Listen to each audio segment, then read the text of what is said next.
Live, everybody. Welcome to another episode of the Break the Rules live stream. I am your humble host, Lev Polyakov at LevPo on Twitter, and we are back with the gang. We are back with Curtis Yarvin, Vladislav Davidzon of the Atlantic Council, and we are here to keep going with the discussion about Russia versus Ukraine, specifically about whether we should be in the mode of Atlanticism versus isolationism when it comes to how much the United States should help Ukraine.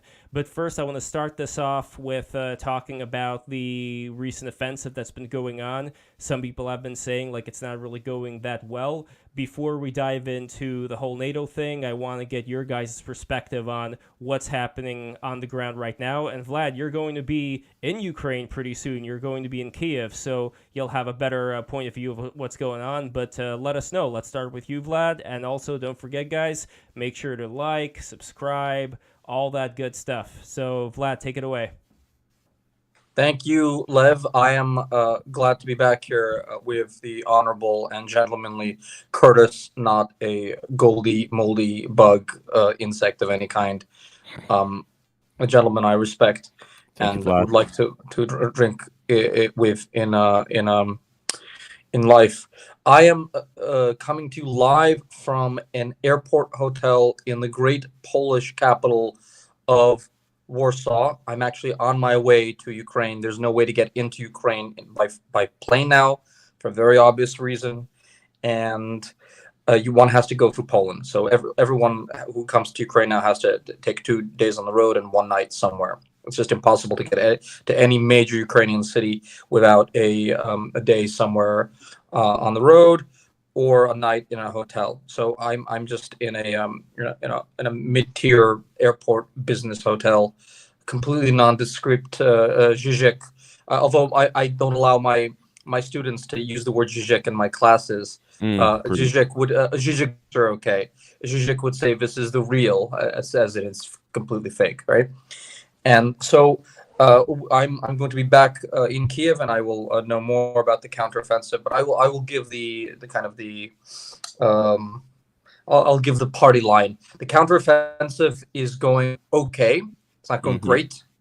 And the Americans and the Europeans and the Brits trained the Ukrainians as much as they could in 4 to 8, 12-week stints to do modern NATO-style combined armed offenses, except the training wasn't enough, and they don't actually have the Air Force part of the combined armed offensive. So how can you actually have a NATO-style attack with combined arms when you're not giving the Ukrainians an Air Force?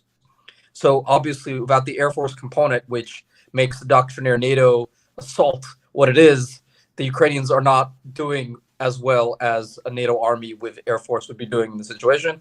Obviously, the Ukrainians still have planes, right? The problem is that they can't establish air control because the Russian surface-to-air and even air-to-air missiles are too good. And so basically, that's correct. Every Air Force has to basically stay well behind the zero line, that's or right. the SAMs would take them out. And Correct, I don't really know that the West really has any technology that would be capable of neutralizing Russian air defenses to that extent, even if they gave them F-35s and F-22s and all that stuff. That is, they're only even talking about F-16s. Yeah, well, let me add to that. That's by not wrong. I was about to say it's right. But can you still see me? Yes. Okay. Your internet. You don't you can't upgrade the internet in the hotel because you're freezing a lot, but other than that, I think we hear your voice just fine. So you're just bear in mind that you're freezing in various odd postures and giving us bizarre stills. Yeah, it's exactly right. Okay, that's the right. All right. Hand. Well, all right. It's beautiful. It's a sculpture. Yeah. I'm a work of art.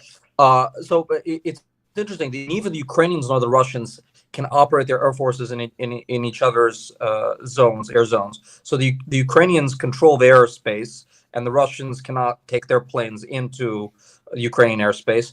And there's this little thin strip right over Dnipro where they can kind of fly at each other.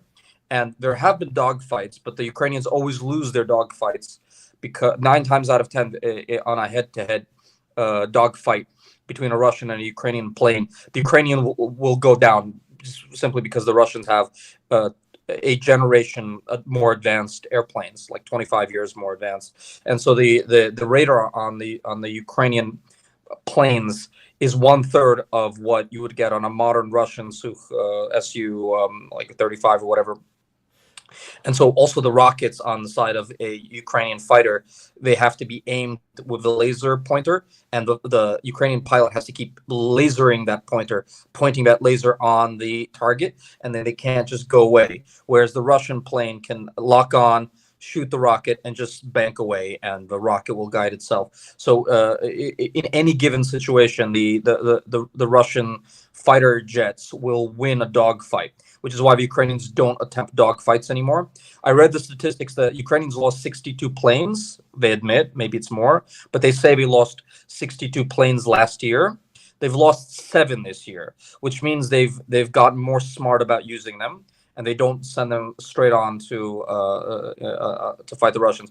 On the other hand, like the Ukrainians have a couple of hundred planes, where the Russians have 18,000 or something, and even if a third of them are mothballed and don't work, and because of corruption have been cannibalized for other planes, the Ukrainians have not, even though they've knocked down a couple of dozen or maybe even up to 100 Russian planes. In the grand scheme of things, in terms of the attrition numbers, you can knock out 67 Ukrainian planes, and that's like 20% of Ukrainian planes, and you can knock out 67 Russian planes, and that's 1/3 of a percent of the Russian air fleet. So like the Ukrainians can't compete. Do you feel like the Russians are using their full military power in this war? And if not, why not?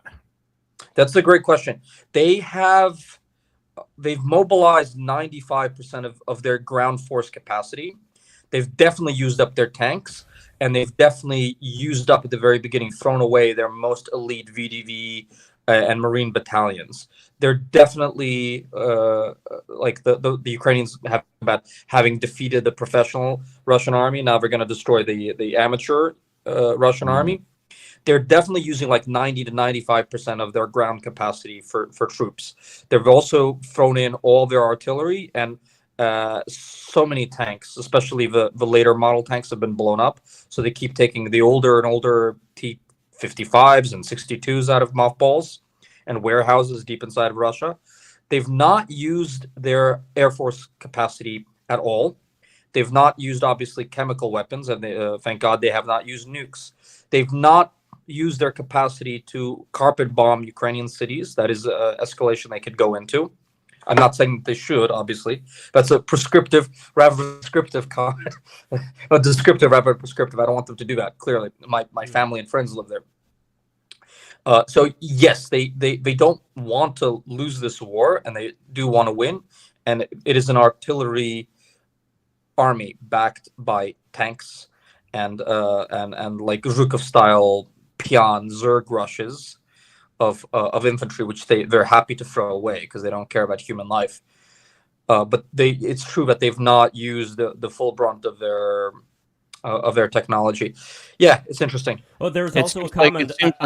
Oh, sorry. I want to say this quick comment from a friend of the show, Jerry Mack, the Ukrainian lore master here. He says, Vlad is kind of not on point here. The problem is not with training, but with fortifications and landmines Russians built in the last 10 months. And then he says, with a fleet of F-16s, eliminating that would be a matter of 2 weeks of shock and awe. So curious what you guys think of that. I'm somewhat skeptical of that. He's skeptical. I'm less skeptical. I'm somewhat skeptical of that. I feel like if, first of all, if the reason why the Ukrainian military hasn't been given F-16s, I think it sort of comes down to a process of elimination in a way. I feel like the people who would have made that call would have made it much more quickly, because I don't feel like anyone still is realistically thinking, oh, if we give them F-16s, the Russians will nuke Paris or something like that.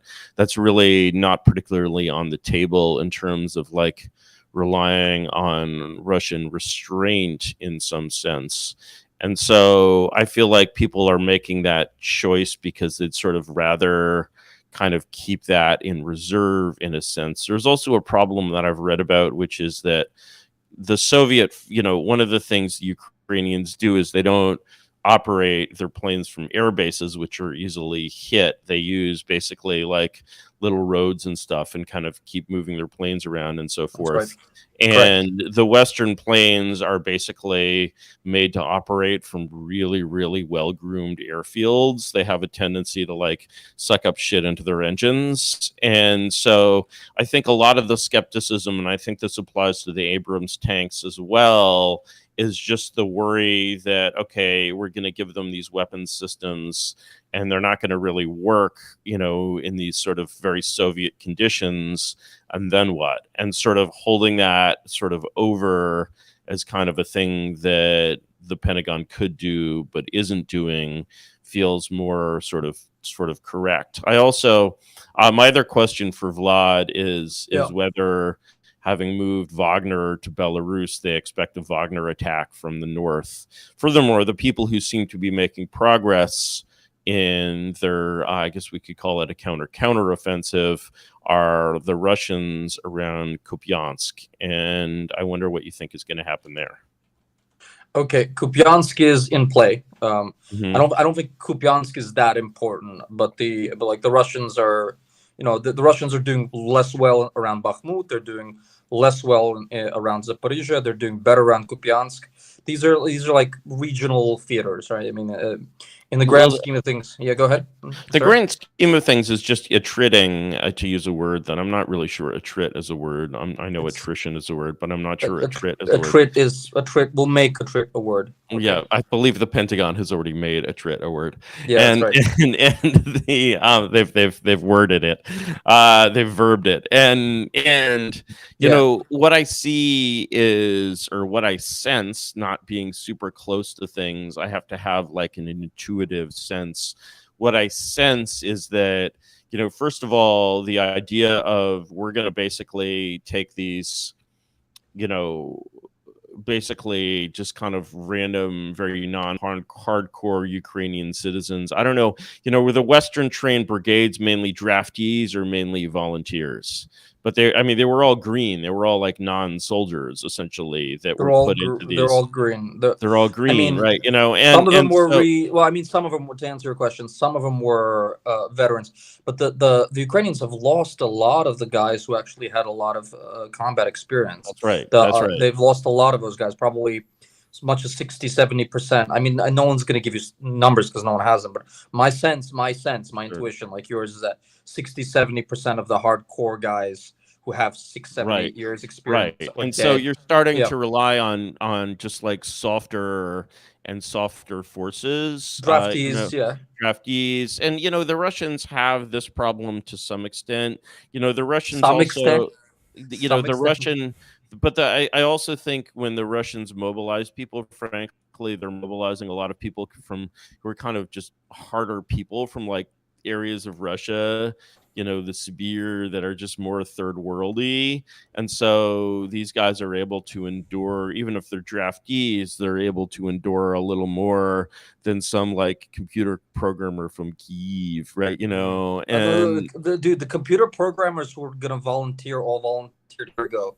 The guys they're conscripting now are like farmer kids and random men. I mean, like the patriotic computer programmers who are going to go volunteered, and those guys are actually high quality soldiers.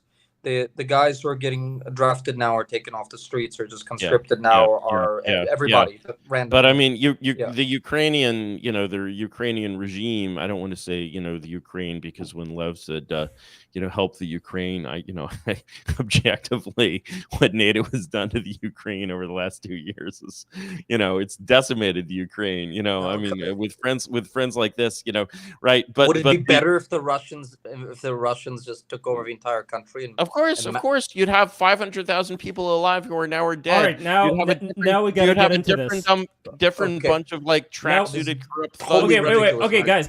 Okay, now I want to treat this a little bit more orderly here. So I have a couple of things that I wrote down. So as far as Russian victory goes, let's all break it down. So would Russian victory embolden our enemies, so especially like China, towards which I believe Putin is a vassal state by this point. Do you agree or disagree?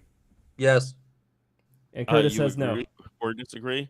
As far as I'm concerned, the regime in Russia is not my enemy. I think it's an enemy of the Atlantic Council, and I wouldn't necessarily. I think one needs to be wary of these regimes in terms of saying the enemy of my enemy is my friend. I don't sense any particular friendliness from Xi Jinping or Vladimir Putin. At the same time, I'm putting I'm running this podcast on devices that were made in Xi Jinping's China, and I put Vladimir Putin's gas in my car, Yes. maybe by way of India or something. And so, what has the Atlantic Council ever done for me? I don't know. They I send them large amounts of money, and they kill large numbers of Ukrainians. I don't really have a beef with it. All right. Yeah. First of all, you have a friend in the Atlantic Council. Yes, of course, have a friend. one among many. Yeah. And the thing is, it's not really, and this is one thing. Yes. When I talk to like ordinary, regular shit to your flyover state Americans about this regime, I'm basically like, these people, the people are fine. It's just the sort of the structural bonds that hold them together. It's like the spider web and not the spider. All the spiders in the spider web are fine. It's the problem is the web. And so it's like, I'm not, I'm sure I could go have a beer with Vlad and 17 of his shows. We'd have a great time. And like personally, actually, I find it easier. Some are better than others. Okay, first of all, Yeah, I'm a immigrant to this country, and I'm a weirdo adventurer, literary flaneur. I'm the only one of my type in the Washington DC establishment. That's true. But even the regular apparatchiks, I have a perfectly fine time with. I was at a wedding in San Diego recently, and I had a couple of different conversations there, which I like to describe without revealing anyone's privacy because it may prove illuminating. I had one, the groom was from a military family, and so I talked to a friend of his father's who was like a retired naval officer, and I was like, sir, I guess I didn't say sir, but he looked like I wanted to say sir to him, and I was like, are you a Republican? And he's like, well, I used to be, but that was before the insurrection. And, after that, I had to support American values. So I became an independent. I'm like, you poor sap, right? And then, I talked to...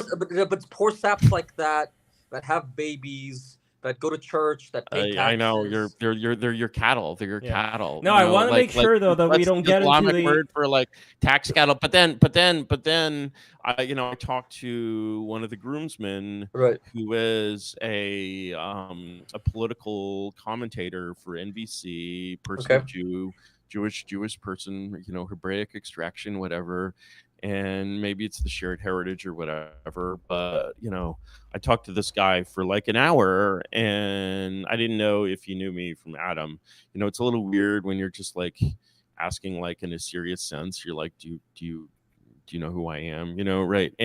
But he did. You know who the fuck I am. Exactly. It's like, but I'm not like saying it's not even a rhetorical question. I just want to know, right? Yeah.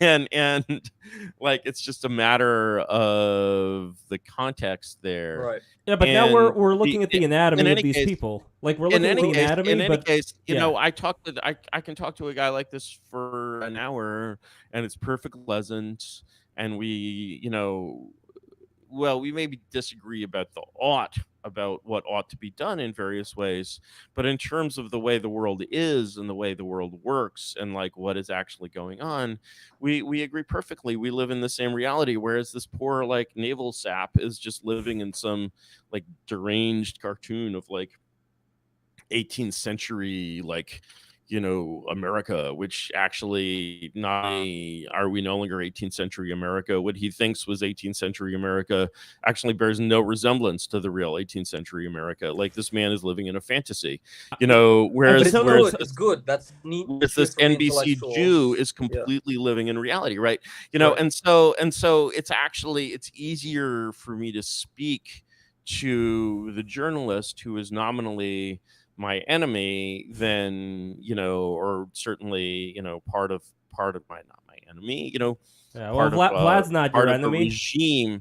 Part of a regime which I would love to see scrambled into dust, and the people who would be needed to, like, you know, just scatter it into dust are people like Mr. Navy Guy, the Navy guy, who is living entirely and completely in a fantasy. And somehow, you know, these two people have, you know, both the, I'm sure, enthusiastically support this, you know, deranged civil war on the Dnieper, which bears no resemblance at all to American war.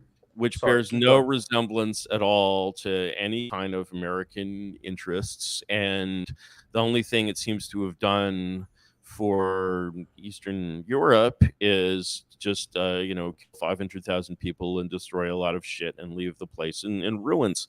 And when I look at basically the objective effect of this policy, you know, it's like COVID. Like, I realized that these virologists were basically, you know, their goal was to protect us from a pandemic, and, you know, they had no mens rea, as they say in the court. They actually were working very hard to protect us from a pandemic. And, you know, okay, so they actually, like, you know, caused one, but that wasn't what they were trying to do. So they should get points, right? You know, and it's like, you weren't trying. Nobody was like, okay, wow, you know, the Holodomor or whatever you call it didn't finish the job. We got to go and kill some more Ukrainians. We got to go devastate, you know, decimate the holes, you know. But in fact, when the holes, sorry, yeah, and that refers to a hairstyle, you know, like a mohawk thing, like a crest, you know. I'm impressed with your knowledge of the local racial slang. Yeah. But I want to make sure, though, the enemy of the whole, the katsap or the moskal. Is there another word for that? Is that which would you prefer? Moskal is, of course, a corruption of a Muscovite from the 19th century. Yeah. Or today we're just calling them Rusiani. But before Vlad responds, though, I know that the mode so far has been to talk about the anatomy of all these people and their motives and all that, and we could spend time doing that, but I think it would be much more productive to look at what exactly are going to be the effects if, let's say, Russia, by hook or by crook, ends up taking Ukraine. Just go from there, and step by step. Now that Ukraine is taken, what's going to happen with China's reaction in the world and all that? Because that's really, at the end of the day, I think what most people will care about. Can I say a few things? Yes. One to Curtis. Curtis, I actually don't like DC elites either. There's a reason I don't live there. And all these people are much worse than they were 25 years ago. The decline of American elites in Washington, and we say elites like in the sense of regime apparatchiks, right? The nomenclatura. The people who run the regime. That Navy guy is probably, like, within the field of competency of Navy guys, he's probably as good as his forefather. Literally, probably his father served in the Navy and his grandfather also. The Navy guys are still good at what they do, whereas the Washington elite tech apparatchiks, they're much based from 30 years ago. The quality of these people has notably declined. On this, I mean, I look at these people and I watch them, and I'm up close, and I'm nominally a part of the gang. But they are by any estimation and by any measurement much worse. Oh, and I remember seeing as a kid kind of the quality of, like, my father's generation at State Department, right? You know, and I don't feel like the people at State are of that quality today. I feel like basically one of the things 100%. that's caused that change is that, you know, there's been a steady erosion of these meritocratic mechanisms. And the 100%. Why this is true, we don't like. We can go into an entire hour-long conversation about the decline of America as a power and sorting mechanisms and meritocracy. I mean, like, the decadence is real. Like, the stupidity is real, and the lack of quality compared to 25 years ago is real. This is not something. I don't particularly. I mean, like, they're good at what they do, but they're not as good as they were 25 years ago. But these are the people that we have. Like, these are the people we're dealing with right now. So with these people we're dealing with right now, and to go back to the original question, I'm going to be like one of those pit bulls that just like charges at you and just like keeps you in my grip. What's going to happen? What's going to happen with the emboldening of the enemies like China, for instance? You know, like that's the thing. That's the selfish part of the Americans that I want to kind of ignite here. Because again, why should Americans care about Ukraine or Ukrainians? You know, like, you know, who cares? The point is that how is this? Can I just make the rah version? I'm going to give you visual ideology, which I actually do believe. I do believe that this is a fight for democracy and a fight for liberalism and against revisionist powers who are trying to take our precious bodily fluids. I really believe this. I mean, like, this is I see that Curtis is nodding. Yeah, Curtis, like, you know, I no, but even if it wasn't, because I know that Curtis has a lot to say on that not being the case, so I want to avoid that for now. I want to go back to the emboldening of the enemies, because again, people are selfish and they care about more whether China's going to be able to do some bad shit to America if it's emboldened enough by Russia winning in this war. So, Curtis, curious what you think about that. What I mean, I'm curious as to what bad shit you mean. Like, could you go into more detail? Sure. About for example, getting into Chinese? Yeah, going Alaska? into Taiwan, being much more of an influence on what's going on in Europe, where Europe's going to look at America and say, "Oh, these are a bunch of weaklings now. I guess we have no choice but to submit to our new Chinese overlords." Now, I'm not saying that is going overlords. What with the so first of all, you know, Taiwan. Now, as you know, Taiwan's, I mean, you know, today it's called Taiwan, but it was originally known as Eastern Missouri. And so it's actually, we know Taiwan to be part of America. Taiwan has always been American. And you know, the feeling, if Taiwan is taken, if, you know, basically every American, if Taiwan falls, they'll feel the way Ukrainians feel about Bakhmut. You know, they'll feel like today we're like, Taiwan holds. And if Taiwan falls, you know, every American deep in their blood will be like, Taiwan is American. Taiwan is part of America. TSMC is really an American company. We must take them back. We must reconquer Taiwan, because if Taiwan falls, you know what the next island between Taiwan and the United States is? It's Hawaii. It's Hawaii, and Hawaii is America. Been American since the 1890s. Very American place. This whole Kill Howley Day, totally a myth. And after Taiwan, there's nothing until Catalina Island. The Chinese will take Catalina. They'll turn it into a new Hong Kong, a free port, you know, not even a free port, a controlled port off the coast of LA. They'll do an opium war in reverse. They'll set up their fentanyl factories on Catalina. It'll be churning out fentanyl on Catalina, you know, and they'll actually take downtown LA and they'll establish extraterritoriality over that. So all of A's Skid Row, what is now Skid Row, will come under the rule of the People's Liberation Army, and you'll have those Chinese soldiers there with their white gloves, you know, the white gloves they wear, you know, and they'll be like directing traffic, and they'll be like, and, you know, very racist, like, you know, anything involving Chinese and blacks is inherently funny, right? And you know, we'll have all of these interactions, right? Think about what will happen to the Lakers. Okay, the Lakers, you know, when the Chinese turn Catalina into a reverse Hong Kong, all right, you know, like, I think, you know, aren't they going to want a Chinese player or two on the Lakers? Right? You know, they probably have a new crowd of Yao Mings they're breeding up. They'll bring Jeremy Lin out of retirement. And, you know, the Lakers today, you know, there's this amazing team, right? I mean, the Lakers are an American institution, and China is going to bring them down, you know? And so I think that's what we have to fear from the imperial ambitions of Xi Jinping, the Belt and Road. You know, that belt is going to end up somewhere in Ventura County. Okay?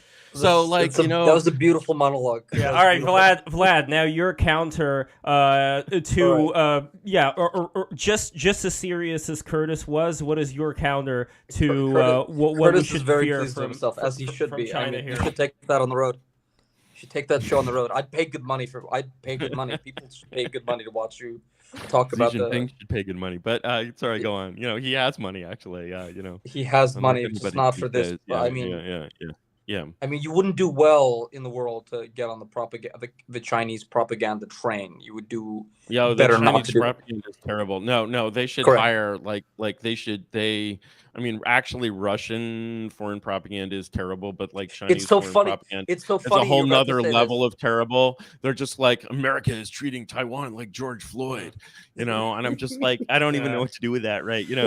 Like, I mean, I could give you a quick example. Are we forcing Taiwan to eat their own fentanyl, like in the back of the or like look at US Navy? Vancouver. Like, what, like.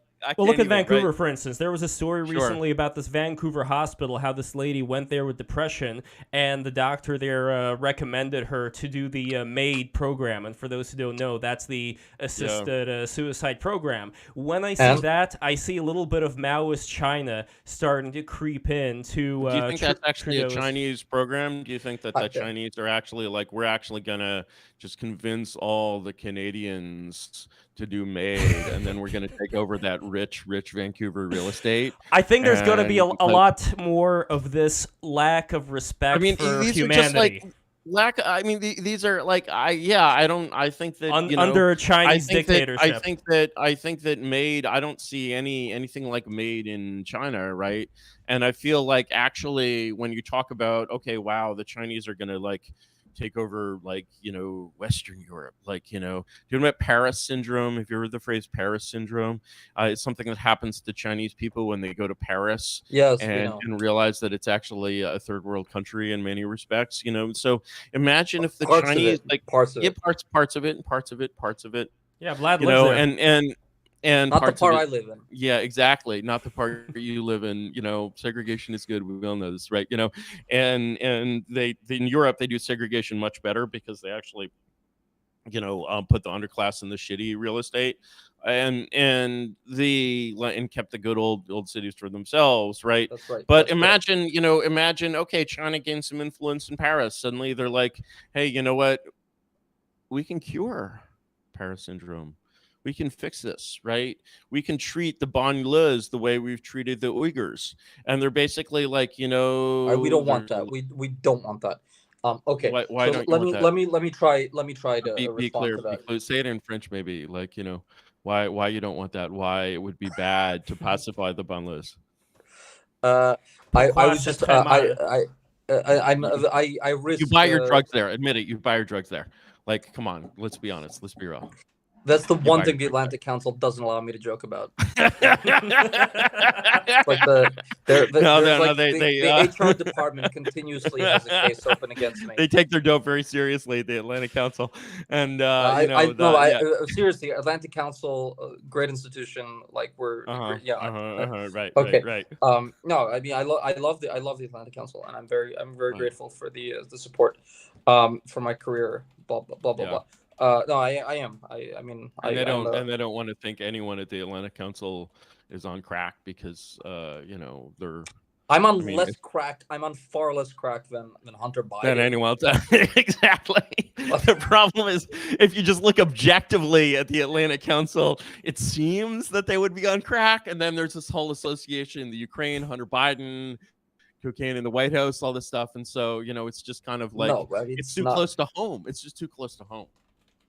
I mean, go on. Okay. Again, without making jokes which would destroy my career, whatever. Please, I mean, to the extent that I a little bit I never know how much I care about it. Like one of my enemies accused me of being a striver every day. I was like, what the hell are you talking about? I've methodically given up every opportunity thrown at me for sport, and because I'm an honorable man. To the extent that I like the State Department and the CIA bailing me out of places like Belarus when I get into trouble. The Atlantic Council sinecure is extremely useful, and the Atlantic Council has supported my very important Do you have work. like an Atlantic Council like pass or badge? You know how in like Fear and Loathing in Las Vegas, like Hunter Thompson is always pulling out his Playboy badge, and he's like, when you rent a hotel room, and there's just like some hot Ukrainian chick behind the counter, are you like, Atlantic Council, baby? And you ever do that? Yeah, is there an Atlantic Council discount that you get, like, in Eastern Europe? And you. All right, I gotta wrangle this back in. China bad. Why? This is the good stuff. The Atlantic Council will get you into the good political conferences in Eastern Europe if that's what you want to go to. I mean, has it gotten me girls? Well, I have a wife, and my mistress. My mistress doesn't care. My mistress Doesn't the mind extent you that I have don't. wife. Doesn't Yeah, that's mind good. about the wife. Whatever. Anyways, Yeah. where were we, Lev? We were having Why is China getting much more confident should Ukraine be taken over by Russia? Why is that bad? Why is that bad for the U.S.? Why Why should is the that worth Americans killing? care? Okay, Why it's a is good it worth question. killing hundreds of thousands of Ukrainians? So your predicate is wrong. Your predicate is wrong to the extent that a country like Ukraine would not exist if it was not willing to fight for itself. I mean, you're an American, right? Well, The blood sure. of I mean, if tyrants I convince, let's say we brainwash, Icelanders into just massive white guilt, and we basically convince them that what was it Susan Sontag said, the white race is the cancer of humanity, and then we basically convince them, by just nonstop Icelandic TV just becomes this brutal narrative of death and guilt all the time. Everywhere in schools, Icelanders are taught from the age of 5, that their objective is to simply reach an age where they're actually mature enough to choose maid. I think they're actually applying maid to minors now in Canada, so it's not that much of a stretch. So basically, then the entire nation of Iceland votes. Okay, they're like, we're going to do it. Fine. First of all, it's voluntary. Icelanders are just killing themselves, Right. 1, 2, 3, 100 at a time Okay, out of white first of guilt. all, But finally, the whole nation of Iceland votes democratically for mass death. And so the whole country commits suicide. But they're not going to do that. They're pleasure-loving people. Yeah, and nobody would say that the Ukrainians would be like, yes, let's kill 500,000 of our young people, basically to But if you don't defend yourself, dude, if you do not defend yourself, you don't have a country. I think that the Ukrainians should have worked very hard to defend themselves against Zelensky, against the American embassy, against Victoria Nuland. And then what maybe if they found their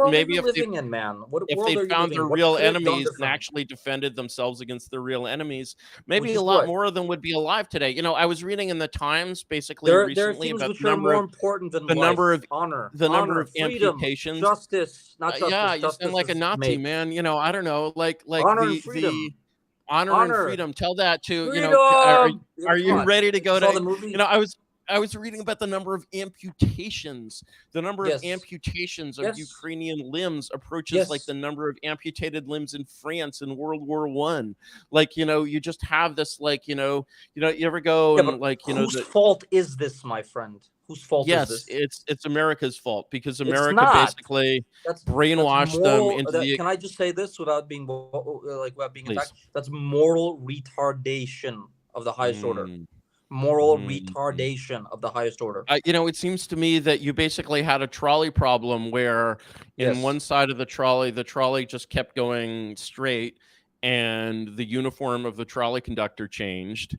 And on the other side of the trolley, it would destroy an entire generation of people. And they're like, well, our moral honor is dishonorable to change the uniform of the conductor so that it has one logo instead of another logo. And what was before the war, what was the Ukraine's ranking as in corruption and Transparency International? Was it below or above Angola? And so a little bit above. It was probably a little bit above Angola. Why a little bit above Angola, but not quite to the level of Ghana, right? Fine. And so you're basically wasn't up to Ghana. Yes, you're taking this basically in order to preserve this government of mountebanks and criminals and allow them to fund 8 figures to the Biden crime. Vlad's got to cut in here. Yeah. Corruption stuff. You're absolutely right. And then there was a fight against corruption. And part of a fight against corruption was a fight against the overlords, i.e. Moscow, using that corruption to control the country, right? So the Russians are never going to allow you to get rid of your corruption and to be an independent state. And so in order to become a free, liberal, democratic, blah, blah, blah thing, you have to become self-sufficient, free, not corrupt, Free, and those things and which not taking any orders from the U.S. embassy and stuff. what The kind of Russian orders? embassy. But what kind of orders are we talking about exactly? Remember the speech where Biden was like, I came in there and was like, I'll give you $1 billion if you fire the prosecutor. I've That's read orders. articles about that, man. I mean, that's orders. Come on, where's Loshevsky to this day? What is Loshevsky up to? The problem here, guys, is that I don't know. It seems, Curtis, like you're trying to imagine some kind of a utopia here where this never happens. Of course, every single country in the history of the universe has had some influence of some other country. Hold on, real quick, though. The question, though, is as a person, as a citizen of Ukraine, let's say, what is the environment that you would want to live in, wherein you're not going to fear that if you say something bad about your leader, all of a sudden your family is going to be held indefinitely by the police there. Oh my you God. Don't want to live in. You live in. I mean, okay, yeah, I don't, Curtis. I don't think you're worried. I don't think you're worried about the secret police I am worried, dragging you. I am worried. I don't think it's going to happen. Worried. I don't think it's going to happen. The secret police here, but I am worried. And the did you see what happened? I agree with did you see what happened in the Ending Go case in Portland recently? Basically, he was physically attacked by Antifa, and then in this, clown house of a courtroom, basically, the Antifa lawyer, we call them instead of Antifa, can we call them also Fa? We could call them Autonomen.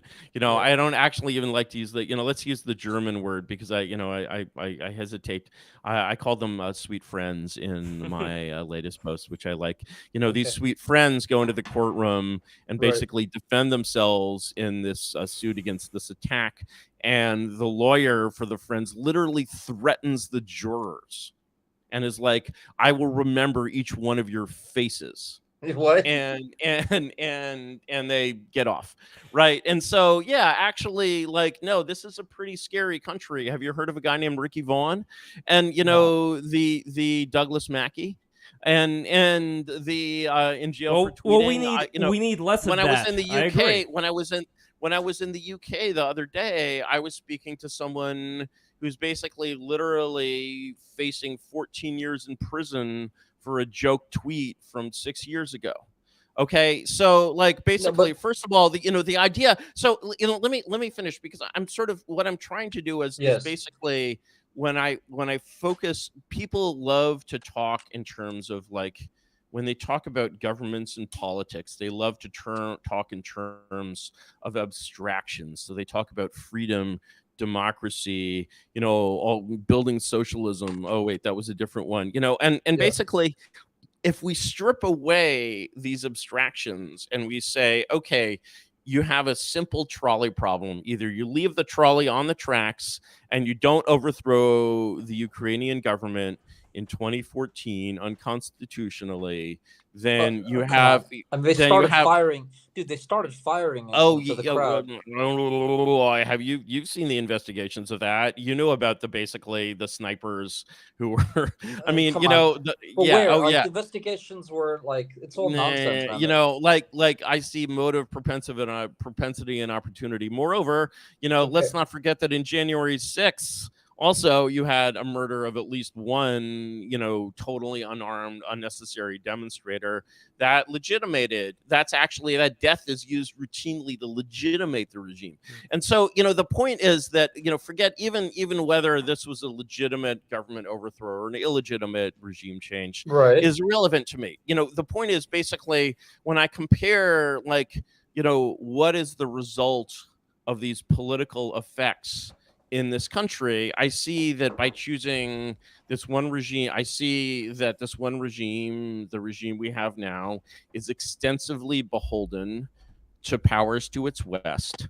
And I see that this regime, which is, financially and politically dependent on the Western powers, Sure. has had the result of sacrificing. I don't know, how many Ukrainians have you killed, Vladislav, or how many have been killed, like by sort of at this Atlanticist regime? Is it I haven't. 500,000? Is I'm a 500? Ukrainian It's not a million. It's not a myself million. now. It's like we haven't gotten all the way up to the six-figure level. We're not in talking in Holocaust terms. We're most like Odessa Holocaust or whatever, like 100 milli Holocaust, right? And so you've had this enormous amount of death and destruction. And I just like to compare, and maybe you say, okay, the alternative to this death and destruction would be even worse. The conductor would be wearing a different uniform. There would be a different class of crooks. The thing is, which subway would you rather be on, at 9:00 on a Monday night, the Moscow subway or the New York subway? Where would you rather be? Leningrad or the Bronx? It's like what I see when people go to Russia is that they're like, wow, I can walk around Moscow at any time of day or night. This is basically a safe country. Parts of Moscow are like really, really, really unpleasant with thugs and stuff, man. Have you ever been to like the bad parts of Moscow? How bad are the bad parts of Moscow? Are you going to get mugged? Are you going to get raped? Yeah, you can get really. There are some really unpleasant. Well, beyond the they're of Slavic origin. Sure, but beyond no, but here's the important thing though. Beyond the unpleasantness and the unpleasant people, what you also have is a similarity to what happened in the 1930s when you had intellectuals who went to Stalinist Russia and came back and said, "Oh, it's so wonderful, it's so great." Meanwhile, people were scared to death. Comparing Putinist Russia to Stalinist Russia is utterly ridiculous. Yeah, we shouldn't do that. We shouldn't do that. It's utterly ridiculous. Curtis, is the one time I agree with you. We shouldn't make those comparisons. But it is true that you're making kind of morally kind of tone deaf statements. And it's on par with telling the Poles in 1939 just bend over and take it from the Russians, from the Soviets and the Germans. Fewer people will die if you just allow them to take over the country. I believe actually that our the great predecessors of the Atlantic Council, when asked whether they're guaranteed Poland applied against the Russians, we're like, oh no, we're guaranteeing you, but we're not guaranteeing you like that. So actually I wasn't around, man. And I wasn't around. I know. I believe you. I believe it's not your fault. But it reminds me of this. There's this wonderful story about the end of World War II, or it's after V-Day in England, and they're having there's a couple of people. I think one of them is maybe Lady Colfax or someone, some like famous British socialite, and she's talking to some guy, and they're standing on a balcony over a huge like victory ball, and the guy says to her, "Well, after all, this is what we fought for." And Lady Colfax, whoever it is like, "What? Are they all Poles?" I frequently ask people just to kind of put them in this sort of state of like observing reality without the sort of bizarre ideological, things we superimpose on it. I'm like, World War II, right? Good for the Jews. But we can also say World War II, good for the Poles. And so actually, I find the use that Western diplomacy has made of the Ukrainians actually rather similar to the use that it made of the Poles in 1939, because there's no doubt that both the Western powers and Stalin wanted that war. And in order to get that war, they essentially deceived the Poles about what they would do. So, when you go back and you basically look at the way that story was told, the way that's when you go back and you look at the primary sources and the way that story was told at the time, the Poles did not think of themselves as like a sacrifice put in the way of the Wehrmacht, in order to start the holy progressive war to save the Jews of World War II. That is not how they were thinking at all. The Poles were like, okay, when you look at our forces and compare them to the forces of Nazi Germany, they're somewhat weaker. They're not like insanely weaker, but also the British and the French are going to come in and basically, already we've kind of won here. There's because so many we've inflicted this two-front war you're a on brilliant Germany. Storyteller, Curtis. You're a brilliant storyteller. You're a brilliant rhetorician. you're I only tell the listening true to stories. yeah, Yes, I love it. I I'm love it. happy to give. Now, I'm listening happy to to you give you the best talk, sources. one can listen, and you're a beautiful weaver of tales, and it's amazing. They're But not there's my so tales, many but they. fallacies in that worldview, man, that are fundamentally based on a lack of respect for the agency of smaller people, right? Like, The polls had, it's not a lack of respect for agency.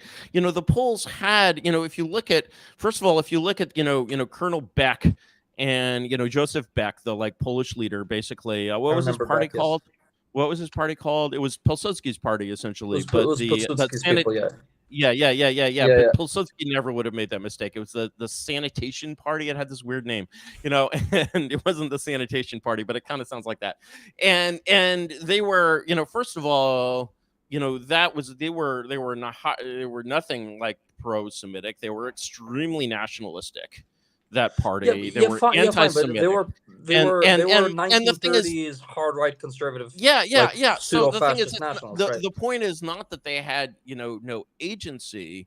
The point is that basically, you have this kind of, the question of agency is really, I mean, I think it's kind of the fundamental question to basically consider here, because, Right. the question, it's like my Iceland thing, like the Icelanders in my analogy, who are like genociding themselves because global warming or something, they have agency. They're human beings. They're been like, if there's anything the 20th century proves, it's that basically people can be at a population scale, can be like gaslighted into like the most incredible unrealities. Yeah, correct. And when they That's right. act within these unrealities, basically to say, okay, they have agency. Oh wow, the Japanese chose to die for the emperor. The Icelanders chose to die to prevent global warming. I'm like, yeah, these people have agency, but the thing is that I think that it's actually, the role of the political philosopher faced with the picture of basically the world gaslighting Iceland into committing mass suicide is to say, no, actually, like, right must Okay, but defeat these are two wrong, different truth kinds of must problems. defeat Then lies. this is exactly where your clever rhetorical gambit fails. The Icelanders are stupid if they're given kind of doses of Himmler and Goebbels like propaganda to believe stupid bullshit, and to throw themselves off a cliff like lemmings. They are like you say, lemmings, right? But the Ukrainians or any political nation that looks around at their real interests and say, like, well, okay, well, I want to live like I want to live, whatever that might mean, whatever. Let me ask you a question. Suppose basically, Yes. you had said to Ukrainians in 2014, you're like, okay, there are two optional futures. This is what will happen if you overthrow the Yanukovych regime and put Victoria Nuland in charge. This is what will happen if you expel Victoria Nuland from the country and you support Yanukovych. Hey, Ukrainian mom, Katya, Ukrainian mom, your son Mykola, who is 9 years old right now, will live under Yanukovych, who becomes basically a Soviet proconsul, Sure. okay, yes, they would, it will live under, but, if we replace him with Yatsenyuk or whoever, Poroshenko, whoever Nuland put in charge, then Zelensky was still an actor, then he will die in horrible pain with his intestines coming out of his ass as he like desperately tries to crawl back into his trench. What do you think Katya would say to that? Right, and so the thing is basically, if depends. people have, Depends which. So you're like, do you have children? Wait, like, can I mean, my God, right? This is the Atlantic Council is a death cult. It's a death cult. It's a cult of death. There is one other thing that we're kind of missing, though, which is that son. What are the chances that he would have been in the army that would have been marching towards, I don't know, Latvia Warsaw, or Warsaw, whatever. The point is that it's very easy to say that once Ukraine is taken, Russia's going to calm down and just mind its own fucking business. But that was never part of the plan. Right. The entire part of the plan, which is why Russia that was far more violent and evil, calmed down and minded its own business behind the Iron Curtain. And no, the Russian tanks did not, blast through the Fulda Gap. But here's the big and difference, enter Curtis, though. Here's the West big Germany. difference. The difference Right. is that back then you had the KGB and the Communist Party, which were kind of competing against each other. Now we don't even have that. So back when, and I know, Vlad, you did not take kindly to the Stalinist comparison. I agree Stalin was way worse, except for one thing, which is that when we're talking about the United States, sure, you Right. could point out Andy Ngo, you could also point out Kyle Rittenhouse.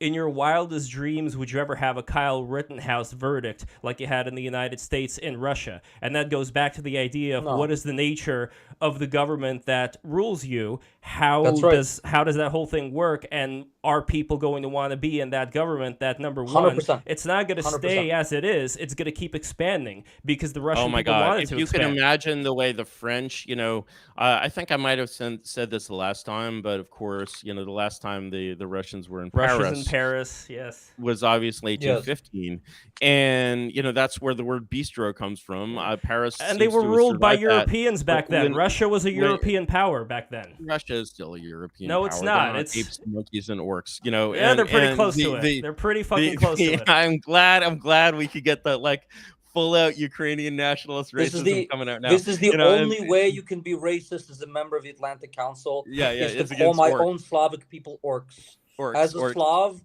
as a Jewish Slav, Russian Slavs fighting, not the Buryats, not the Buddhist Buryats, not the Muslims. It's the Slavs who are orcs. I mean, you Yeah. can accuse me. I mean, I'm being Yeah. ironic, but whatever. So Hitler was actually right. Go ahead. Hitler was actually right about the Slavs, is what you're telling us. So in any case, they're not European. I they're did not not Aryan. say that Hitler was right about this. As a Slav, Well, you're not saying he No, was wrong. any people who were living under slavery for the No, amount I of look- years that the Russian were living under slavery, you're going to have something fucked up in your head for a lot of people. Like Jesse Lee Peterson says, not all, but most. And that's the thing. That's why we have Russians who are absolutely it's not That's a about very this convenient kind of excuse. government. I see, I'm sorry, when I Like, see, it's like you want us to go back to Tsarism. You want us to I live absolutely. in the dark times? Oh my God, the I know you Tsar do. was I a know you saint. do. The That's destruction why of the, I know. I you mean, do. if the Tsar had somehow taken Paris, you guys wouldn't have some of the problems you have now. Imagine, the Tsar on the RER. Imagine him, basically, Decadent. imagine the Tsar. Imagine a Romanov entering Saint Denis. Yeah, that in Romanov- triumph That and Romanov was the restoring- cousin of, restoring the graves, restoring the desecrated graves. as and the whole cousin of the King of desecrated England. city of Saint Denis. Vlad, have you been to Saint Denis? It's a pit. I have. It's a pit. I have. Is it not a pit? It's a pit. It's a it's pit. It's a it's pit. not- And It's not a lovely place. it's not a lovely place, and it could be a lovely place. Well, and it could- imagine, The church where the bones the of the kings is Franco-Russian, nice. Franco-Russian. We're not talking about Russia dominating and destroying Franks. We're talking about Franco-Russian collaboration. Collaboration just means working Those together. people are dead, Curtis. We're Those talking people are about the dead. Russians extending Curtis, a friendly, you're a beautiful helping hand. fantasist. It's Curtis. an Hold on, we gotta- alliance. okay, It's we an gotta- alliance. It's an alliance of equals. All right, guys, we have a lot of super chats here. I want to make sure because Okay. Curtis, I All know right. we gotta Oh, go. let's- We got to go let's into the do super super chats chats. now. But again, Yeah. I really appreciate your conversation. Hope you understood my whole point about the Kyle Rittenhouse not being the same. Yada yada yada. We didn't No, even. we did get it. We That get was it. even tried. But Okay. no, yes. All right, here we go. He Jason. should have Ja- been given a medal, but Jason McGuire, 5 A's. I don't know what A is. Vlad, the other stream you said Ukraine is going to fight for the future. Russia is fighting for the past. What then Right. is China fighting for? Could I finally get some answer from you guys about China? I mean, Curtis had his spiel, but Vlad, what do you think my of China? My spiel is that the Chinese are on a long-term march to dominate the world in with their world system, which is different from the world system that the Americans and the Europeans have, and the Russians would imagine. It's a long-term, by long-term I mean 100, 200, 300 year long-term project to dominate the world under their own political system. It's not a good thing. There's absolutely nothing good about it, and it's not how I want to live. And that's why Ukrainians are fighting for a liberal democratic conception of the world. And the popularity, talking about agency, I know you'd like to deny Chinese people who are even more subhuman than Slavs because they're even more Eastern. No, I know you want to deny them. I know you want to deny them their agency, Vlad. But if you basically look at how popular the Chinese government is in China, compare, really anyone who knows how the American regime works. The polling on that is so great. Stalin was popular. Love the polling. Love the anyone who understands how the American regime works knows that the center of it is not truly the White House. The center is the Congress. And the popularity of the Congress as a whole really ranges between 10 and on a good day it reaches the lower 20s in the US. Whereas essentially when you look at surveys around the world, and Chinese people have no reason to lie about this. Like the only reason, it's not a Stalinist country. The reason you go to jail in China is not for saying something. No, but to be clear though, government movement. They're like, this is great. This is working perfectly. They were saying the same thing in the gulags about Stalin when they were in the fucking gulags. Yeah, they were praising Stalin. Look what was needed to make them say that in the gulag. Now nothing is needed. Curtis, the Chinese people are completely depoliticized. To be clear, we have not seen these auto accidents and these acts of barbarity going on in Taiwan. I want to see. They're the same people. To tell you the truth, I want to see the Chinese. Client state in Catalina. I want to see the People's Liberation Army restore order on Skid Row. Will you have a role? Will you be a proconsul in San Francisco? I don't know that they'll need me. I think that yes, if Premier Xi, like if you want me to help with your like shitty foreign ministry propaganda, yes, I will sign the Foreign Agents Registration Act. They seem to be doing, the fact is, if they wanted to rule the world, they'd actually pay much more attention to having an effective foreign ministry. But can I tell you something beautiful? Yes, please. Read this. I have often conversations with Brits and Americans in the analysis business, and there's always this interesting insight that comes up.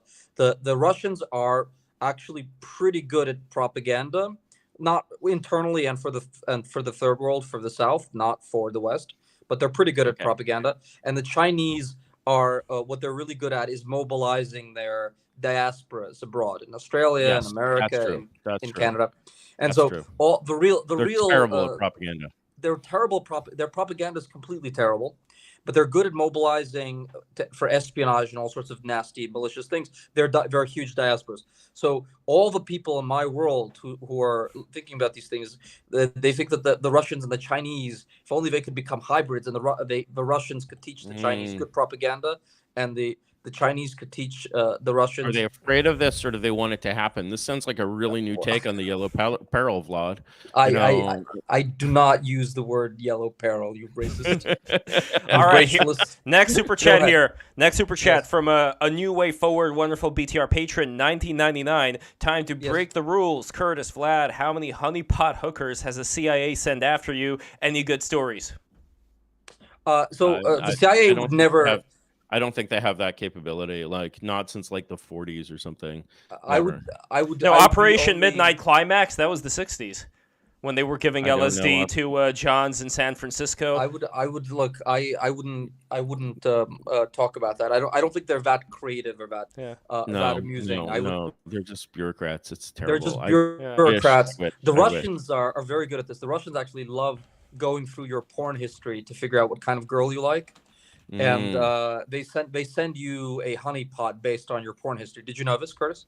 I did not know this, but I talked to professionals about this. They're people in the bunker, sitting in the bunker, and they look at do black girls, do Irish girls, do girls with big tits, do tattoos, and they figure out what you like, and that kind normally you could just guess. Men are so degenerate that normally you could just guess and it'll be right. But no, but people have a fantasia of what they like. Most men have a fantasia, and the Russians send you that kind of girl. They'll actually recruit your stepsister. Real quick, by the way, for people who don't know, For the people who don't know, Operation Midnight Climax is from Wikipedia. It was an Yes. operation carried out by the CIA as a sub-project of Project MK Ultra, the mind control research program begun in the 50s. It was initially created by Sidney Gottlieb and placed under the direction of the Federal Bureau of Narcotics. So anyway, look this up. It's pretty interesting stuff. They were giving these Johns LSD to see what's going to happen to them. And anyway, let's continue on with the But super chat. just to finish this off, Yes. I once had a jocular conversation where I was being approached by someone, and I was like, well, you obviously, as one does. yeah, I was like, you obviously read the fact that I was Googling my friend Pam Druckerman's New York Times article about the threesome. I don't actually want to have sex with Pam Druckerman. Could you please send a Greek girl with tattoos? Is what I said to them. That's an amazing. Sounds like an amazing neg. Especially, was it actually Pam who was? It was her stepsister. But sorry, another super chat. Another super chat. All right, another super chat. Barrett Williamson, $10. Been reading Edward Ludwak. He predicts an imminent negotiation. Plus, Russia takes Donbass, leaving remaining Ukraine sovereign. Says will not be a 24 election issue. Do you find this credible? Hashtag Moldbug Mafia. I'd actually like to hear Vlad's take on how do people feel about Edward Ludwak over the Atlantic I love it. Council? I personally love Edward Ludwak. I love Edward Ludwak, and I correspond with him and I talk to him. I think I'm a third of the man Edward Ludwak is, which makes me a giant compared to the bureaucrats and apparatchiks. Sure. But when you bring your stepsister, like it's. Look, Edward Ludwak has good information. Often he talks to a lot of people. He knows a lot of things. This might be conventional wisdom. The Americans are really looking around for a way out to get this out of the way for the elections. The problem is that neither the Russians nor the Ukrainians at this point want to stop fighting. But let's repeat that. Neither the Russians nor the Ukrainians at this point, August, whatever, 10th, 11th, whatever we are, think that that their interests would be best served by ceasing to fight. This is because the Russians are winning and the Ukrainians are like terrified of losing, and they. Well, I mean, no, that's not right. Like the Ukrainians, the Russians' thinking is like, okay, we already screwed up our economy. We've already paid the costs. Already in the ICC docket. We're in the Hague. We're already under sanctions. There will be no sanctions relief. We stop doing this. There will be revolution in Russia. We will lose all our credibility as a police state. Surrender at all. I mean, yeah, we can't afford to surrender, and there's no reason. Look what happened to poor Kaiser Bill when he just wanted an armistice, right? Yeah, and the Ukrainians, they're also thinking like, well, what happens if we stop? We didn't take enough territory, and if we stop, we give the Russians an armistice, Minsk III. They'll rearm in 3-4 years, and they have 3.5 times the population. They'll come back with another infantry thing. Without a proper security deal on the table, the Ukrainians are like, why should we stop? We have to keep going. Then the Ukrainians, the Ukrainians are, to be precise, the Ukrainian regime then has to go to its people and say, hey, we killed hundreds of thousands of you. And other way around, dude. Incredible experience. Wrong again. If you look at the polling, the Ukrainian population wants to keep fighting, and the presidential administration actually wouldn't mind at a certain point stopping. It's the presidential administration that's afraid that they wouldn't be able to. Yeah, that's right. That's right. I mean, that's sort of the, like when you look at the end of World War II in Japan, say, like if you'd polled Japanese people in July of 1945, they would all be like, we must commit Maid for the emperor, basically. Right. And okay, fine. And it was actually, Curtis, you're a bright man. You're not always wrong. That's the incredible thing about like modern techniques of managing public opinion. No, dude, that's what happens when fucking your women are gang raped and 2 million of your people are sent to Russian lustration camps and then sent to Siberia. That's what happens when people destroy your fucking country, man. Come on, what world are you living in? What do you know that nobody wanted to negotiate after Bucha? Like, why would you negotiate after every single town we retake? We find a pile of corpses. Yeah, and like, I've heard different things about what happened in Bucha. I don't know that I trust either side to really investigate that. I've certainly seen. I've seen Did you see quite what a happened in bit of. Mariupol? Like, did I've you see seen. what happened in Mariupol, man? Like, do you Yeah, they see? trapped the Nazis underground, and then No, like you know. okay, yeah. Let's leave the No, Azov no, people. I heard The I heard 100,000 actually member citizens of Mariupol were killed. I heard like very vivid testimony. Granted, these people were, had wound up on the Russian side. I heard very vivid, testimony about Azov using people as human shields there and basically Okay, killing people who didn't all want right. to be Here's used, the thing. wanted to be Here's the used thing. as Here's human the thing. shields. Here's the Like, thing. I think that's wrong, but let's set that aside. It doesn't even matter. The Russians blew up the entire town of Mariupol. They displaced and killed 2/3 of a city. The mayor of Mariupol, who I interviewed last year, told me that he had proof of 27,000 dead bodies in Mariupol, but it's probably closer to 50 or 70, and it's maybe even as much as 100. It's now an open sewer of a concentration camp, right? This is what the Russians did. The Ukrainians don't want to give up and don't want to stop fighting because the Russians have I just genocided them. I mean, in a world in which they'd taken Kiev in the first 3 days of the war, like, I just don't like. It just doesn't correspond to any version of reality that I have seen. You don't think there would be North Irish style partisan warfare? No, you don't think it's the 21st century. Like, no, come on. like. There's partisan warfare in the towns that the Russians have occupied.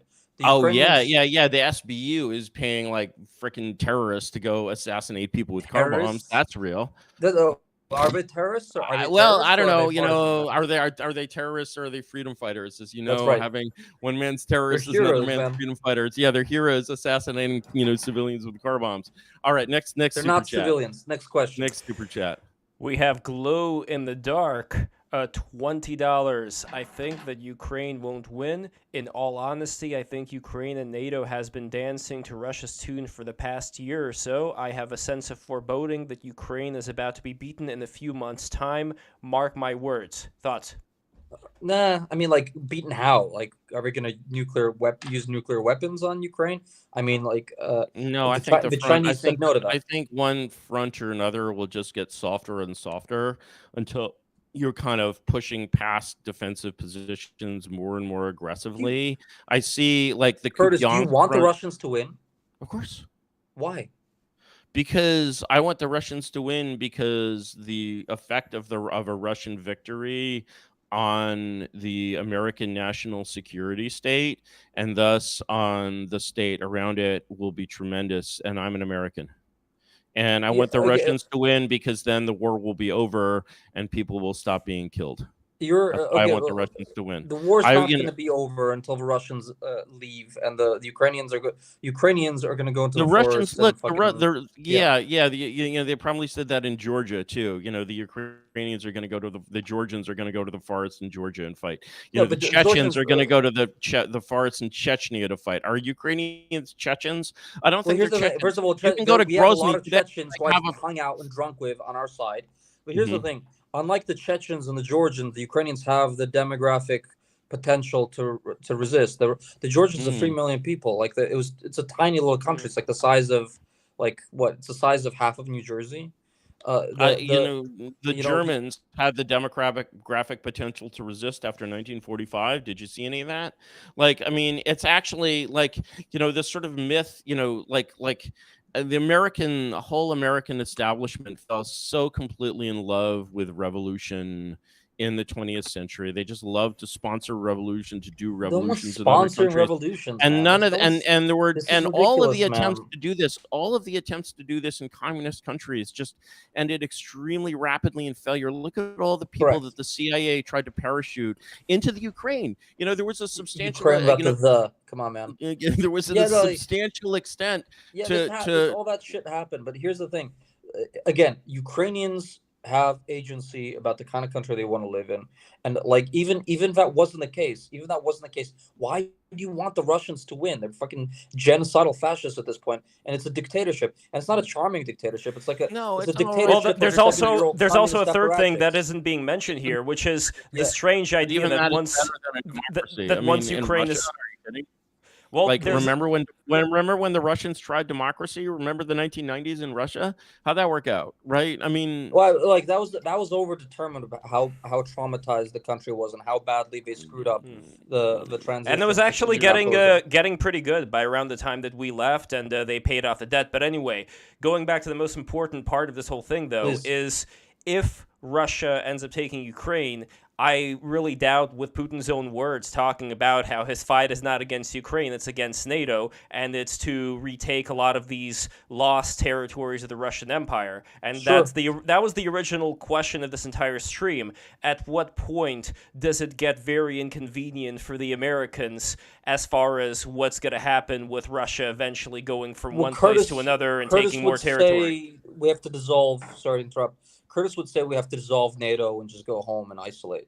oh, that would be lovely. That would be like my dream. If I saw that in the New York Times, I would just like, Yeah, I know. I would be so happy. You know, like it would be like the liberation of Europe. It would be like the end of the Soviet Union. Yeah. And my God, you know, the French, the on day D+1 of that, the French would realize, wow, we can govern ourselves. We don't have to like flood the country with Algerians and Moroccans and Congolese. We can actually make France look like France again. Yeah, but And Paris will look like an old French movie. Man. That was Yeah. their own Again, decision, we go No back one to made them the, do that. we keep going back to they decided to do that to themselves. And like, public opinion in the 20th century and the 21st century is a product. It's a product of power.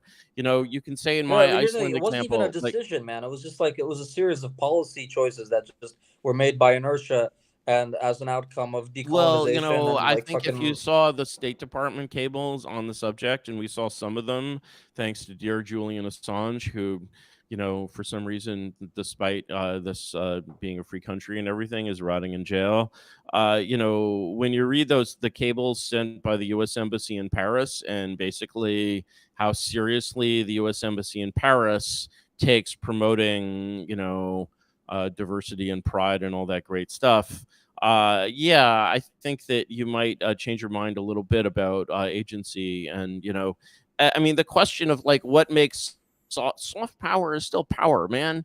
Like it's Sure. still power and it still works. And it's still basically, I mean, any Frenchman of the 19th, 18th century, the 17th century would see basically France as an occupied country, and the fact that it isn't occupied I don't think by that's too much. Marines I mean, shooting down. Look, It's this too isn't little. about It's like, France. Well, okay, because this is not about France, let's go back to the original thing, and I'm going to go to the other super chats here. But just real quick, Yes. when it comes to Russia being this force that ends up going beyond Ukraine to these other areas, let's say, Curtis, you're not correct in that we're not going to have like All this right, full so, dream I can isolation. No, but you don't know my question yet. My question is, it has to do with money. It has to do with, if we're not going to go full isolationist, then once Russia starts treading into Poland, let's say, Article 5, yada, yada, yada, things all of a sudden are going to get way more expensive. I would send, as president, I would send a clear message to Premier Putin, and my message would be hands off the Anglosphere. You have to stop at the channel. Okay, and that means the channel. That, like not Jersey, not Guernsey, Channel Islands. I know, some people say that Britain is just one of the Channel Islands. I forget who said that. But no, very, very clear. Not Dover. You have to stop. You'll send a very threatening letter. That is my red line. My red line for Mr. Putin is the English Channel. Just like Obama had a red line. I don't think that's going to work, right. Curtis. That's right. That's That's the problem. Obama also had a red line. Yeah. Okay. All right, let's move on to my my line super is chats really here. red. All right. Next one over here, we have Aiden Paladin, friend of the show, $10. Democracy is cringe. Read some Aristotle. Also, bring back the Tsar. Great convo, guys. Well, Putin is no Tsar. Just like that guy said, you are no Kennedy. Czar, I don't remember. He's no Tsar. He's no czar. He's no Like, czar. even if I was a dictatorial, like authoritarian, like charismatic madman such as yourself, who wanted a dark czar, he's not a dark czar. He's a sad. I want a light 70-year-old czar. I want a light czar, and I think that, and I think that Putin, in some ways, first of all, he has a problem. He doesn't have a clear heir, which is a serious problem for Russia. And I think that if Putin could sort of see his way to becoming the autocrat of all the Russias. How do you say autocrat of all the Russias in Russian, Vlad? Автократ всех русских, автократ всех. There you go. There you go. There you go. There you go. Wonderful. It's just like my ears perk up when I hear this beautiful Slavic noise. It's a beautiful language. It's a beautiful language. They're beautiful people, and right. And so, I think. Did you read the Sorokin novel? Did you read The Day of Oprichnik by Sorokin? No. Has it been translated? It's translated in English. You should read it. Day of Oprichnik. But I reviewed it in the book form like 8 years ago. It was a blueprint for what happens when Russia returns to Tsarism, and there's a new Oprichniki, the return to the Tsarist guards. Yeah, it was a dark fantasia, man. But it's in a way, in an evil way, I understand the aesthetics. Being an aesthete, I understand the aesthetics. Light is found in the darkness. The thing is, I'm actually white pilled by being so black pilled that the black is so dark that it actually begins to glow. We have another it's not a super chat, but this guy's actually from Ukraine. I think he's physically in Ukraine right now, and he cannot send super chats. But it's Jerry Mack, friend of the show, who writes, Yarvin being absolutely unaware that most members of the FSB, Russian Security Council, and Kremlin hate the Albion on the channel much more than NATO or the U.S. 100%. Yeah.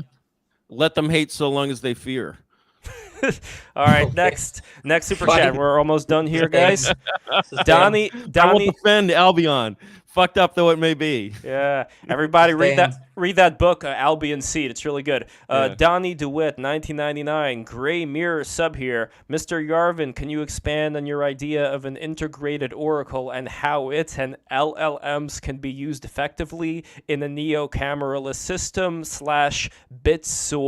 Bitzion? It can be used to avoid the CEO being oligarchide. I don't believe that LLMs can be used effectively in governance. No, they're just, the thing is that, people imagine large language models taking over the world. And then they're like, well, but we haven't quite solved this hallucination problem. Right. And I'm like, I can say plenty of good things about LSD, whatever, but it just, LSD and political science just don't mix. And when you're being governed by hallucinations, I think it's time to rely on mere humans and hopefully sober humans. Don't do drugs, kids. Don't do drugs, kids. Don't do drugs and govern, kids. Don't do drugs and govern. Yeah, I know. It's like operating heavy machinery, but we can't trust LLMs to operate heavy machinery. Where's my self-driving car? So, that's right. That's right. It's ironic, though. We agree, Curtis. Yeah. We don't disagree. We don't disagree at all on the subject. Yeah. On certain first principles, we agree. Yes. Well, Joe Rogan's the guy who wants everybody, like all the politicians, to do mushrooms. But anyway, James G. 490. But not while governing. Sorry, go on. Not while. Before or after. Before or after. James Keep it clean, kids. James G. 499, Curtis from your convos. Do you see any hope for Mr. Navy guy and flyover state Americans to get wise and effectively stand up for their interests, or nah? I think that there needs to be a general, I was about to say massacre, but I was afraid that people might take me literally. I think that there needs to be a general purge is a good word, of the cucks that are dripping poison into these people's ears. I basically, yes, Navy guy has agency like the Ukrainians. But the thing is, man is helpless before the powers of Madison Avenue. Man is a creature designed to be led. And when he does lemming shit, I don't say, oh, he has agency, so he should be doing lemming shit. Somewhere out there's always a Pied Piper of Hamelin that, is leading him to his ruin. And all of these Pied Pipers need to just be gotten off the air by... in favor of reasonable persons such as myself. Utopia. Okay, Utopia. Wait. Who is this? Who is this Navy guy? For the people who don't know, he was just someone I met at a wedding who is just a classic moderate Republican, we might say. There we go. Watch the beginning of the stream. For all those who do not know, it's a wonderful story. So anyway, we had two left here. Peter Juvenal, $2. How does Vlad think Ukraine can even win? Okay, I think I want more than $2 for that one. That's a $200 question. So there are multiple $2,000 question. $2 million question. There are multiple ways that it could happen. The most likely scenario is that it just makes life so unpleasant for the Russian oligarchs around Putin that they take him aside and they say, you have to we're going to shoot you unless you announce in December 24 that you're not running for re-election. And how would they do that? It just has to be so unpleasant. The other They're not people giving any details, like terrorism, like freedom fighting. This would be This would be an intra-elite coup inside the Russian government. The only there's not going to be a street revolution. There's not going to be, unless there's a total collapse of the Russian army, which is not. It's highly improbable at this point, but not impossible, that there would be 1917 style collapse of the Russian army. Give us an update, Vlad. Give us an update on Wagner. What are they doing up there in Belarus? Are they going to invade? They're Kiev? Are they going to invade Poland? Going to attack They're making Denmark? problems on the border. They're trying to create. They're trying to create problems on that flank to distract attention and maybe get the Ukrainians involved in the war against Belarus. Yeah, so as to get the Belarus army in there and divide the Ukrainian troops, and it's like a divide operation. It's like to scare the Poles, to scare the Lithuanians, to scare the local population of Belarus to back Lukashenko. It's to make the Ukrainians reinforce the lines. They have 25,000-30,000 troops up there on the border with Belarus. Those are guys and ladies who are not in useful sectors of the front. So they do all sorts of things. There's 5,000 of them. They're kind of scary. It's 2 battalions worth of guys. If they infiltrate Poland, that's a problem for Poland.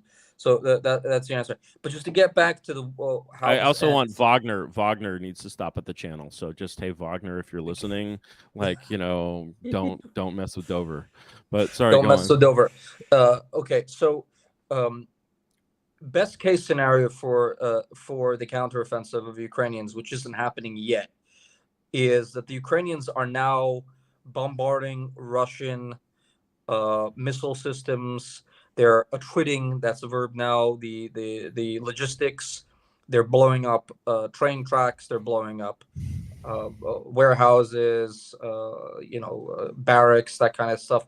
They destroy enough of the Russian artillery that the Russian artillery support gets very soft. They can break through in a couple of places in the front line. They can get a beachhead going. They can get behind Russian lines, take over Melitopol, cut off the Russian army in the south, besiege Mariupol without going full in, make the morale on the Russian side is very bad, make the lines of the Russian army collapse like they did in 1917, make them flee back into Russia, and then they're going to drive. They're going to drive on the Caucasus. The way Hitler did in 42. That's probably not going to happen. They're going to send Alpine troops to plant a flag. That's not going to happen. That's not going to happen.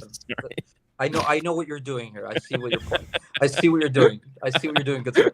But I'm telling you, I'm giving you the best case scenario, which at this point is like a 10-15% scenario, which is not to say that I believe that it's going to happen. I'm giving you different outcomes, right? Right. Most likely, and is if I was going to take my Patriot hat off, and I just got off the plane from Greece, and that's why I'm still wearing my beach clothes. If I was going to take my Patriot hat off, incredibly based. I'd be based. No, you're just the attire is incredibly based. It's very the dandy stuff. It's real. It's not. You're not just saying you're a dandy. No. I just. Are those flamingos on your shirt? Those are flamingos, right? Those are flamingos on my shirt. Yeah. I just came off the beach, man. Yeah, awesome. I'm wearing. I've got my espadrilles, man. I've got espadrilles. I flew in from Greece literally 1 hour ago. This is the life of the modern Atlantic Council war correspondent. You go straight from the beach to the front. You're going to be at the zero. You're going to be at the zero line, right? In 3 days, you're going to be body armor. 2 days. You're actually going up to the zero line. That's amazing. My wife's gonna watch this. My mother. I have to lie to my mother and my wife about my whereabouts. Once All right, I you're just lied to gonna be my mother. partying. You're just gonna be partying and banging whores in Kiev, right? Okay, that's my already- mother once found we've out already where I was established that from neither your CNN. wife nor your mistress nor I guess your mother cares about this. My so, my like, my mistress. I don't have a mistress. My dear, if you're watching this, I don't have a mistress. My wife and my mommy once found out where I was because I was on CNN, and they both called each other, and they both called me to scream at me, and so I have to lie to you both can my turn mother. on the find friends thing, so share location on your. Does that work on the zero line or electronic warfare? No, it doesn't. I turn off my phone on the zero line so the Russians can't bomb me. That's probably prudent. You know, with all due respect. Okay, we got the last super chat here. Please, last one. No. Okay, last super chat. Glow in the dark, $5. How can it be genocide when Russia is supposedly losing more people? 20 Russians die for every half Ukrainian. Wouldn't it be suicide? Well, I mean, like that's just a silly legalistic question. I mean, is it genocide by the standards of the conventions? Yeah, there are lawyers a lot of lawyers who say it is. That they're trying to destroy a nationality and a nation. If you believe that 20 Russians die for every Ukrainian, I don't believe that. I've got a Ukrainian gas company to sell you. You know, but it's probably like. Let's be honest. Jocularity side, it's probably 5-3 or something like that. I mean, if only it was 20-1. I mean, that would be great. Do you do any business when you're over there, Vlad? Do you like any like kind of stuff you help? I don't know. With things like what is this business? I don't know. What's business? Seriously, if first of all, that's your cousin. Like he's not, he doesn't know you. You're never on the conference call. But I'm a public intellectual. What are you talking about? Business? Yeah. Would you ask my friend Bernard Angelivi if he does business? No, we don't. Well. My friend, I know it's. I mean, everybody's got to eat, but yeah. I do consulting, and I'll tell you honestly, I do consulting, and I do fun economic intelligence. I look at the stuff. I do due diligence. Is that corporate espionage? No, I do fun stuff. That's due diligence. Yeah. That's good. That's good. Lutwak and I try to run guns to Ukraine, and like he was awesome. Is that business? That's definitely business. It's import export. You buy some things, you sell some things, you get some stuff going. I got off fingers in a lot of. If there's one final thing I wanted to ask you guys is with the Biden administration right now. I recall there was some angry letter that AOC and the rest of the Geek Squad wrote to the administration being against funding Ukraine. And I wonder, because now they've kind of calmed down on that, do you think that that's because the Biden administration has given the left certain concessions, certain goodies in exchange for them kind of like letting go of the Ukraine situation and not really hampering? It's not a stupid question. That's not a stupid question. What are these goodies? Like, what's the status? What's Vlad? What's the current status in the Ukraine? What's the current status of underage sex changes in Ukraine? Can you get one? How old do you have to be? Can I tell you something? Can be 8, 9, 13? Can I be half jocular and half serious for 1 second? I think it's very the values. Lovely. Yeah, thank you. I'll show you my espadrille again. I have flamingos and an espadrille. Amazing. And the straw hat. Amazing. I literally was at Patrick Lefremer's villa this morning. Oh my god! Now in Kardamili in the south of the money, and from Kalamata to Athens to Paris to Warsaw. I'm here now with you. I'm gonna be writing the entire night. I'm actually having breakfast with my friend Jason Stanley in the morning. Do you know my friend Jason Stanley? No, it's the journalist. Is he? Oh no, he's a philosopher. Anyways, he's in Yale. He writes about fascism. Oh yeah. That's right. Pro or con? Pro or con? He thinks it's bad. He dislikes it. So what was I saying? I was talking about Biden administration not being kind of slow when it comes to the supply of weapons, and I wonder if that's because of the left. Wait, Curtis wanted to know about the hookers. What was it? Yeah. No. What did I want? No, I'm like, Sex changes. So here's what I was saying. the Ukrainians very prudently made a transgender American Twitter personality the spokesman of the army, and it was a very, very prudent thing. That's Do you know about that? Yeah. It's very clever. Baghdad Roberta. Yeah, It's incredibly clever, isn't it? Yeah, but clever for who though? Like less. The people who are going to be supporting Ukraine right now. Are you saying that they're supporting Ukraine because there's this transgender person that's at the head of this whole thing? Like that's what confused me, because for a lot of people, they tend to use that as the negative side, showing that like Ukraine is like all woke and stuff. So it makes me wonder: is that really it's clever? Not. In fact, we have to lie about it being more woke than it is. It's totally like traditional conservative mujiks. But why would that? Country. There's no politics there. Everyone's but why would that actually? Why would that work? Because look at what's happening with Bud Light, for instance. It's external propaganda. It's not for internal consumption. It's for the MSNB watchers watching at home. It's clever because we have to continuously write these articles like the Ukrainian army is LGBT friendly, which I wish it was. It's not. My wife's a Ukrainian French. Your wife producer. is actually LGBT, right? And my wife is actually making a film right now about a LGBT lieutenant colonel in the Ukrainian army. Do they have whole LGBT units? Like, it seems like no, they're not. Like, you would want to like combine that, or just like units, G units, B units, and T units. No, we do not. We do not have that yet. That would be. That would be as Glass Cake, and then pre-op versus post-op. Like the spokesperson is are they pre-op or post-op, or can't you tell? Under the clothes. Any kind of answer to this will lead to social hysteria, which needs to be avoided. All I will say is that I respect this person immensely for having been on the front and having been injured and having fought. And this person is, of course, a patriot and doing good work. But the ironical part of me, which is the honest part, would say that the Ukrainian army and high command is not stupid when they send this person to be their spokesman. Say something about Gonzalo Lira. Shout out to Gonzalo Lira. Who? Coach Red Pill.